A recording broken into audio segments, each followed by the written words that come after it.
All right, Earth signs. This is going to be for Capricorn. I just did Virgo. I did decide to just kind of make these a little shorter because it was taking forever for them to upload. I pre-shuffled these cards here. I'm going to give them another little shuffle just to get your first preliminary 4 cards out on the table.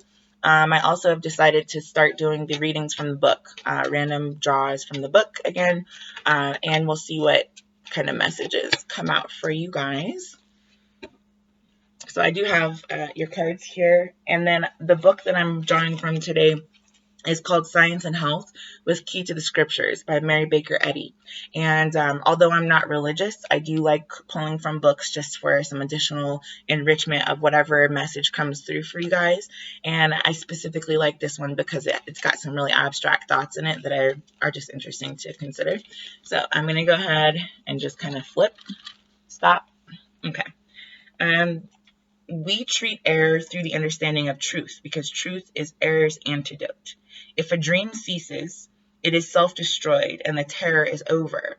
When a sufferer is convinced that there is no reality in his belief of pain, because matter has no sensation, hence pain in matter is a false belief, how can he suffer longer? Do you feel the pain of tooth pulling when you believe the nitrous oxide gas has made you unconscious? Okay, so it's kind of like that question of, does a tree make a sound if it falls in the forest all by itself? You know, it's about your perception of reality, about whether or not that's an experience that you're going to let impact your mindset or not. So I'm going to go ahead, Capricorn, and the first card out was the Ace of Swords. So this is truth. This is an empirical kind of knowledge of what exactly it is that you're going after. You may have a very specific goal in mind. The actual Queen of Cups came out next, so it's something that's making you very emotional, something that's very deeply intuitive for you. You may be wanting to follow a path that is much more, these are laurel leaves right here, and those are signs of blessings. So you may be catching blessings from both sides is what I'm seeing. This is obviously something that, I don't know if you guys can see this cup that she's got here either, but it's got big old claws on either side of it. So it's actually somebody's intuition that's being very protected. She's endorsing that intuition and wanting to move forward to make a choice on something. The Two of Swords came out next. And given that we were just talking about does the tree make sound when it falls or not, I'm hearing here truthfully, it depends on your mindset. Depends on where you are.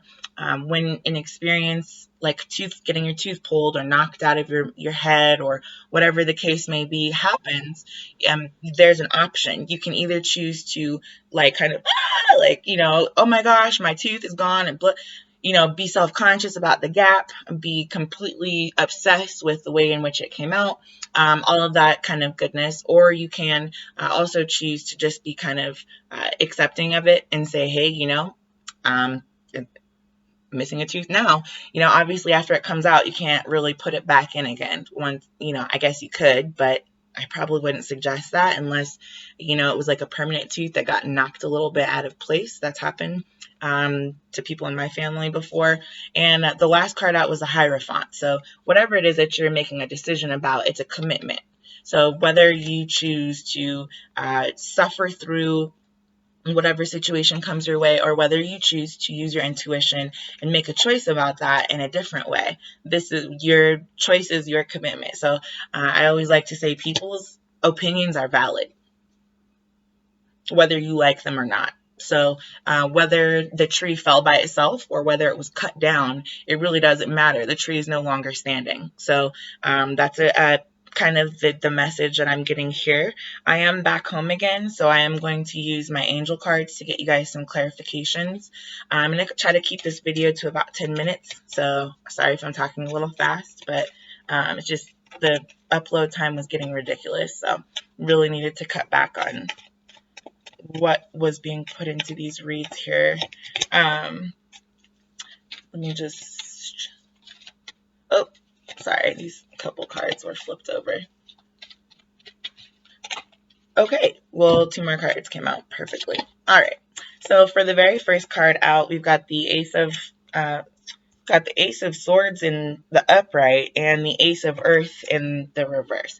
So truthfully, you're not going to be offering, or truthfully, there's some offer on the table here that you're not really very keen on, is what it's looking like.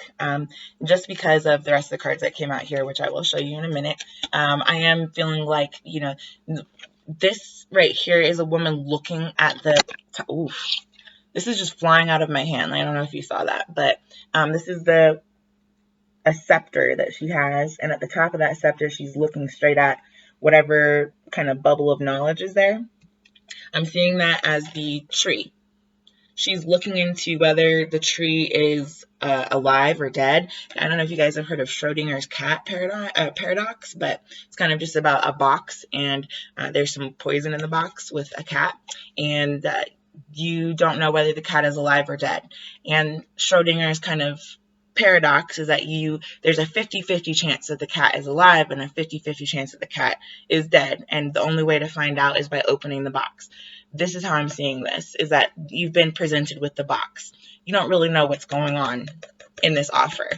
However, truthfully, you're going to open the box and see what's going to come out of it, just because your intuition here is trying to cut through the BS. This is the Knight of Air, so the Knight of Swords.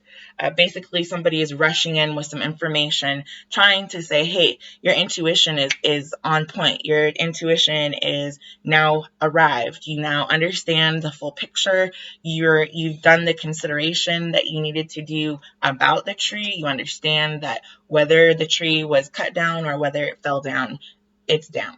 The tree is down. So this is your intuition rushing in to let you know that. You know, you may feel like you heard something move in the box. You know, maybe the cat is alive. You don't know. But I think your intuition can tell you one way or the other. So whatever situation it is that you're dealing with that you truthfully don't know the outcome of, or you don't know the full extent of what offer is being put on the table in front of you, follow your gut feeling, because that's definitely what this intuition is riding in to tell you here.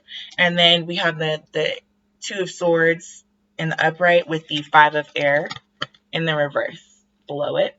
So the Five of Swords is largely you feeling smug, getting away with something, feeling like you have kind of already beaten, like won the war and the battle. There's a choice here that you're going to need to make about moving forward that way.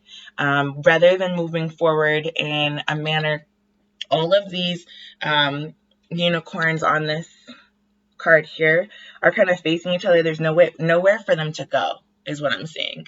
That they're all kind of clustered together, and you know, if they were going to disperse quickly for some reason, they would all crash into each other. And what it says is an unwise choice. Learn what you can from the situation, review everyone's motives. So that's what I'm saying, is that whatever intuition you're having about the situation, take it and run with it, because it's definitely going to show you there's like a little piece of feather that just floated in here too. So I really think whatever kind of decision you're making here, just make sure that it's one that you're intuitively on board with, because with this in the reverse, I'm saying you're choosing to move forward without kind of these unwise choices behind you, and that's absolutely right. So follow your intuition, your gut feeling. It's almost never wrong, and when it is, you know, you may have not had all of the facts, like I said before. So the only thing you can do is kind of try to do your best. So the Hierophant card came out with the Eight of Fire in reverse. So you're committed to not communicating something, Capricorn. You're committed to no longer trying to express whether the tree had fallen. That's no longer the expression of the tree falling, or the noise that the tree makes falling is no longer important to you. Whatever rustling around happened in the box, not important to you anymore. The fact is, you want to open the box. You want to commit to opening that box. You want to commit to going to see that tree, or trying to record the tree falling so that you know whether or not it makes a noise. You want hardcore evidence. You want some actual physical tangible proof of whatever communication your intuition is trying to alert you of here. And I do see that coming through for you guys. Also because, as this book referred to, because matter has no sensation, hence pain in matter is a false belief. So I feel like you're choosing not to feel that pain. You're choosing to move forward with whatever, tidbits of information may be downloaded for you here. And the very next, I just want to read one more sentence from here. Material beliefs must be expelled to make room for spiritual understanding. Let me read that again. Material beliefs must be expelled to make room for spiritual understanding. We cannot serve both God and Mammon at the same time, but is not this what frail mortals are trying to do? Paul says, the flesh lusteth against the spirit, and the spirit against the flesh. Who is ready to admit this? So more or less, it's a mental struggle that you're going through. It has almost nothing to do with your physical reality. That's why they're saying material things are almost a non-issue or a non-factor here. Whatever decision it is that you're trying to make, or whatever issue you're trying to resolve at this time, it has a lot to do with your mindset, your personal mindset. Even though outside influences can, obviously impact the way that you perceive things or the way that you function, I think that at this time you're going to be making kind of empirical decisions, or more straightforward evaluation of the facts in front of you, and listening to your intuition in order to do that. And I think that that's probably exactly the direction that you're supposed to be going in. So as I said, I'm going to keep these shorter. You guys have a good evening. I will definitely see you next week.